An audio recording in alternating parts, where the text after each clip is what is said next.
Hello. All right. Hello, everybody. So I did a YouTube live yesterday, and I was at the property that we're staying on.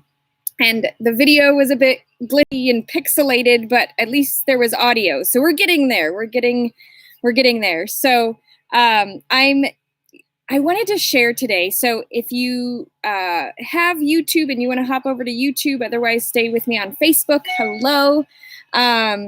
So there's a lot going on in the world right now.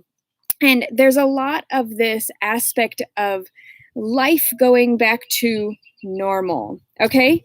So what is normal to you? And I want to almost kind of digest this a little bit. Hey, Lori.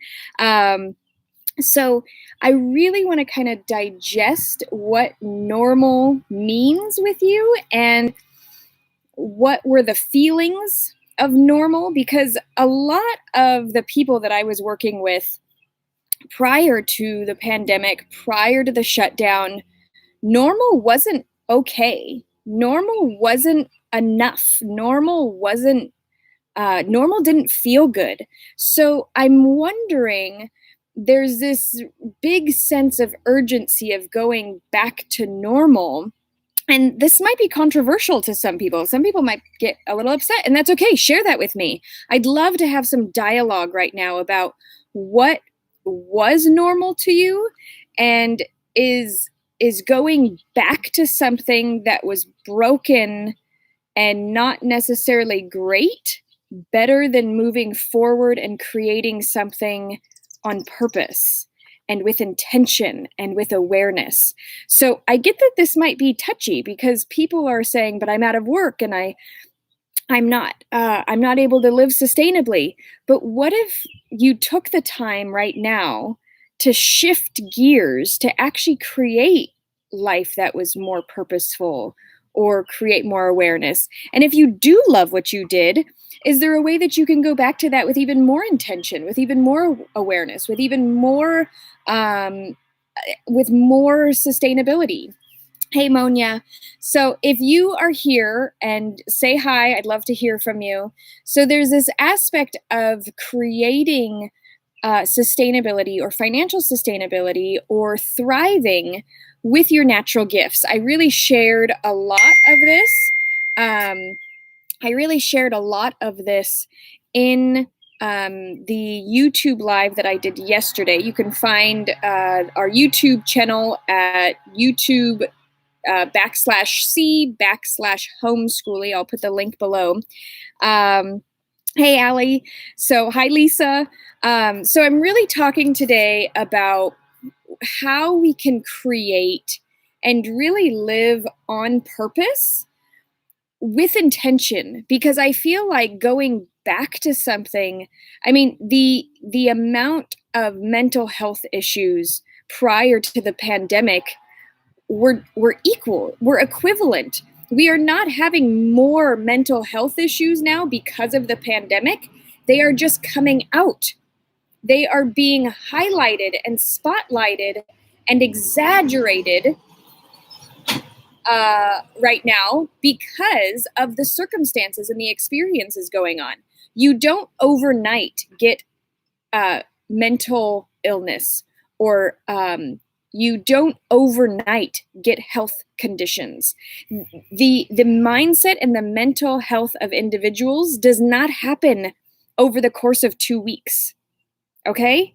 So I want to bring to light the fact that this pandemic is really shining a spotlight right now on what has been broken and what has not been working and what has not been okay in a long time.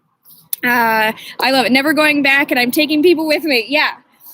So there's this aspect from my perspective of literally using plants to heal myself and my family, literally using and foraging plants that we know are needed when we're feeling not well, when there's any disruption within our body. I've shared a little bit of the aspect that we are always working on helping my son's body rejuvenate and heal to wholeness. So yes, fear enslaves. Hey, Tom. So I'm really sharing today this aspect of living on purpose and really moving forward, not going back, not returning to anything, not bringing America back. I don't care what political standpoint you are. I don't want to go back. What's really interesting is as I'm teaching my kids history and as we're learning the history of how the states developed and where all the states started from, there's so many topics that my kids just don't know about. My kids don't know about racism, not because we haven't been involved in many cultures and many different areas and ethnic aspects. We've been all over the country. And my kids have always played with whoever is there. And it's an interesting thing to have my kids understand that people have different backgrounds, but the color of their skin never played a role into my kids' mindsets. We always have honored and learned about different cultures and rituals and religions and things like that, but it wasn't based on anything. So it's interesting as you learn history, there comes with it this almost need to learn that there's something called racism.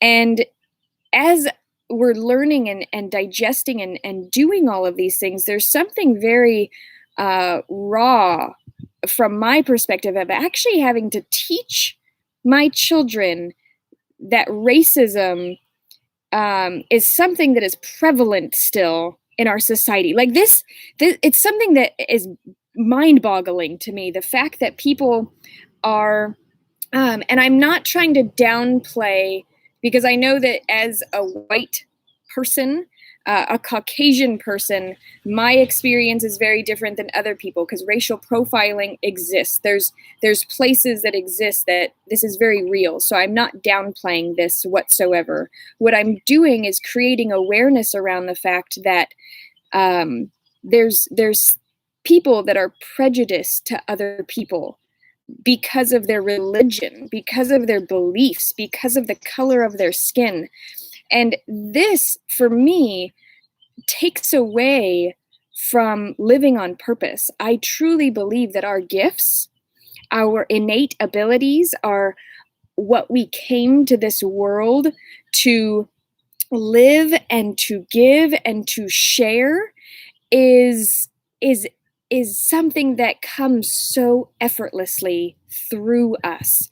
And it does not, I don't want to say that we are, Tom. Yeah, we're one human race. I mean, I don't believe that any one person should be fighting the fight for the earth. This is our human, like we need the earth as a whole. It's not, oh, that problem over in that country. No, it's all of our issues. So, and I'm not trying to come from like a globalist perspective either. It's interesting. I'm feeling so many of the topics that are hot topics right now being triggered right now. And it's great because I feel like that is a vital aspect to be happening right now, that we're triggered in a way to pause and say, what am I really fighting for? Because I think there's a lot of fight happening right now. And fight or flight are not what we need to be living in right now. We don't need to be fighting right now. We really need to be creating awareness and creating intention and living in a space of what is it that we truly desire.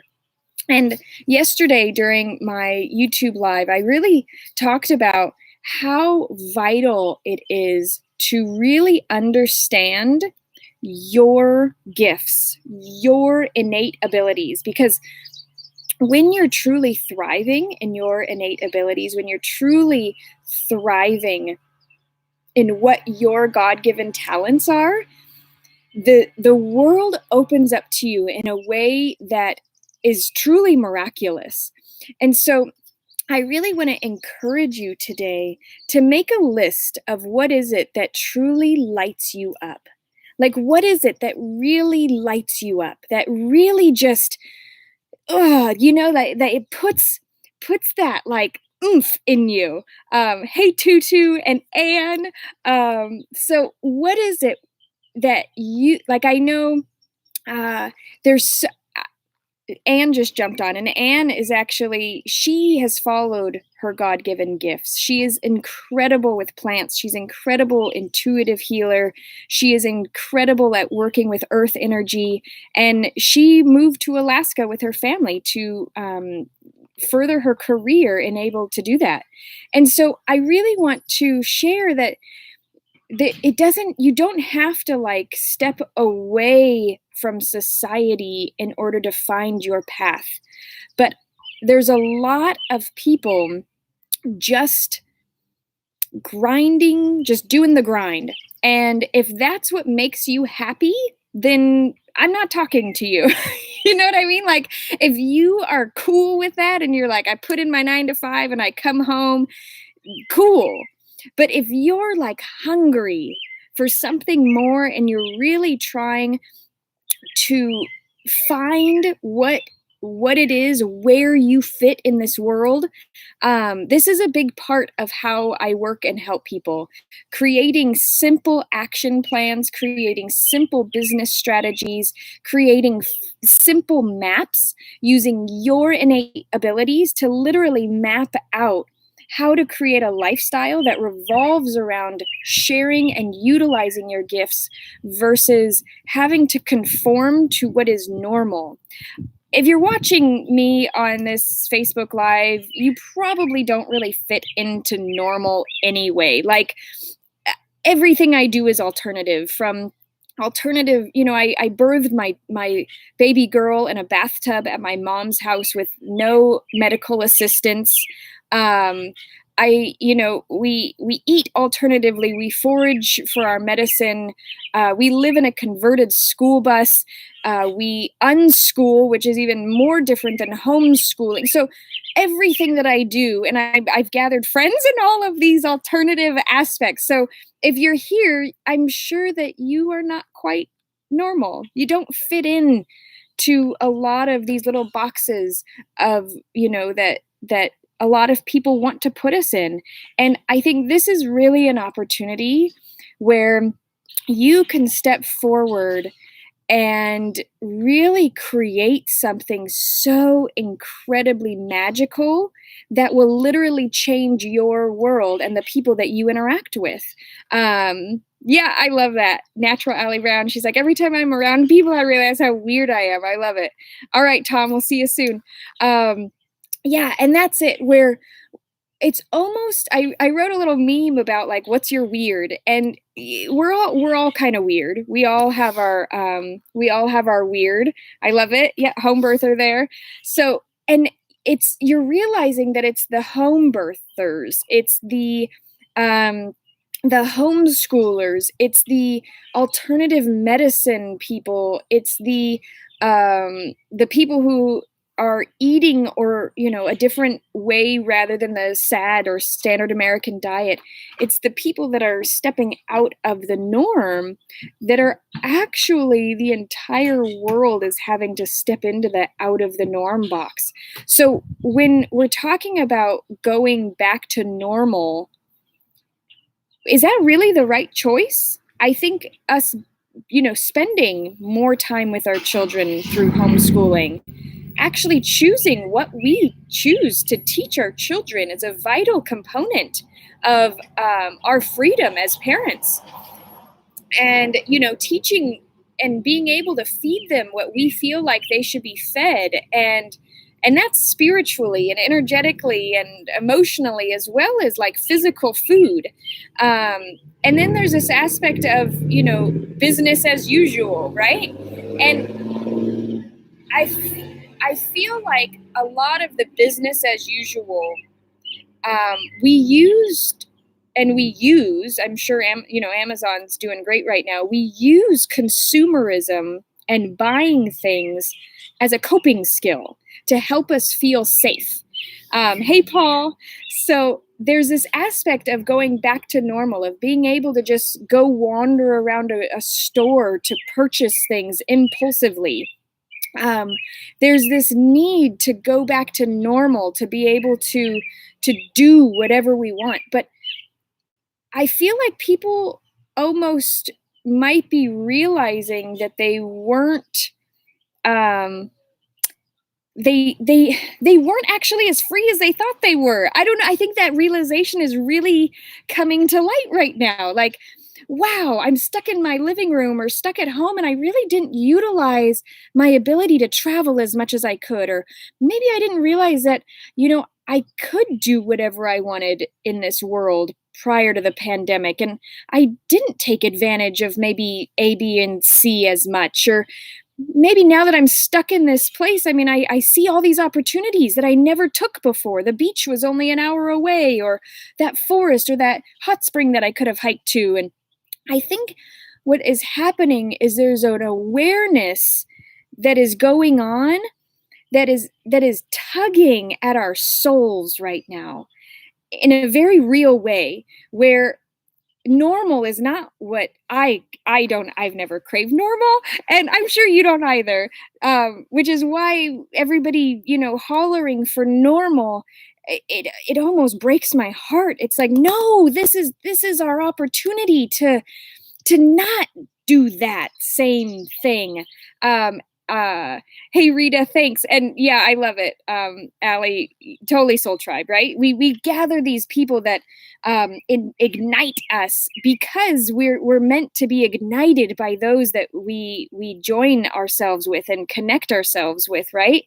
So there's this very real aspect of, really, what do you want your normal to be? Because right now, before everything opens back up, before the world switches its on button and we just go back to the craziness, let's pause for one more day. Let's pause today and make a really clear map, a really clear outline with intention and awareness of what it is that what we really want. What do we really desire for ourselves, for this country, for this world, that we can create a fresh, invigorating foundation for ourselves? Because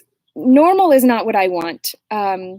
Living to make money is not what I want. I can't go back to that lifestyle. I can't go back to that I've only, to be honest, I've only worked a few 9-to-5 jobs, or real jobs. I've always been an entrepreneur, and to be honest, I personally could not go back to doing something like that, because I've seen what living life in my gifts has done for me and my family. My kids do not have a hesitation whatsoever around being able to make money.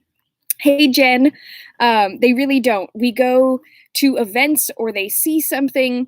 My son reads dragon cards at events and often makes more money than our booths do. I mean, my daughter will go and pick wildflowers and make homemade cards with it. Like, whatever they want to do at the time.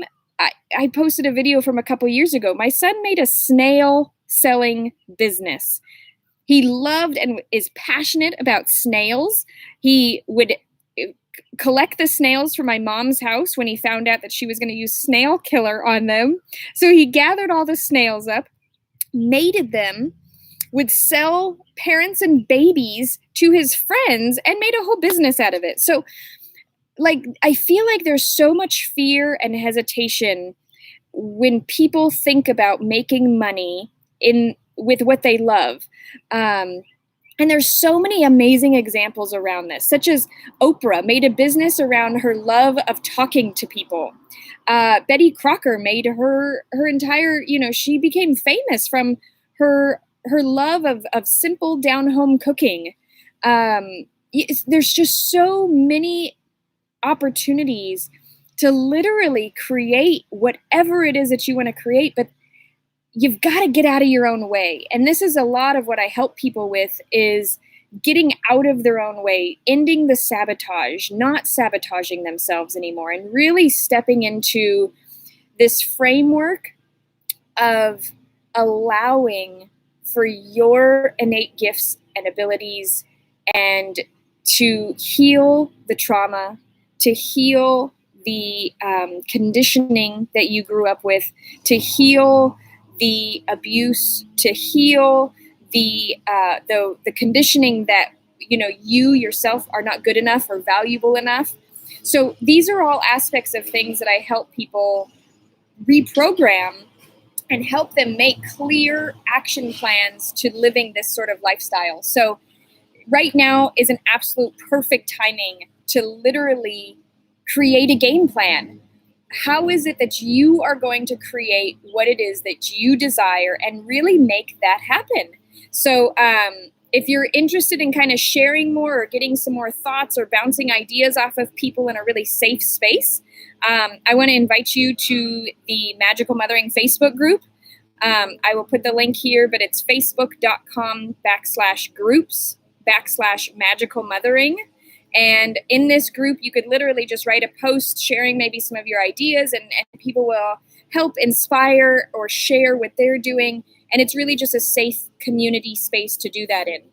So I'm really grateful that you joined in with me today, and I'm excited to hear maybe your thoughts about what your normal, what you're going into, not what you're returning to, but what are you moving into? What are you creating? What are you taking action with? Because that was yesterday's post as well. That was yesterday's vlog, was really what action are you taking to move towards, to create what it is that you desire?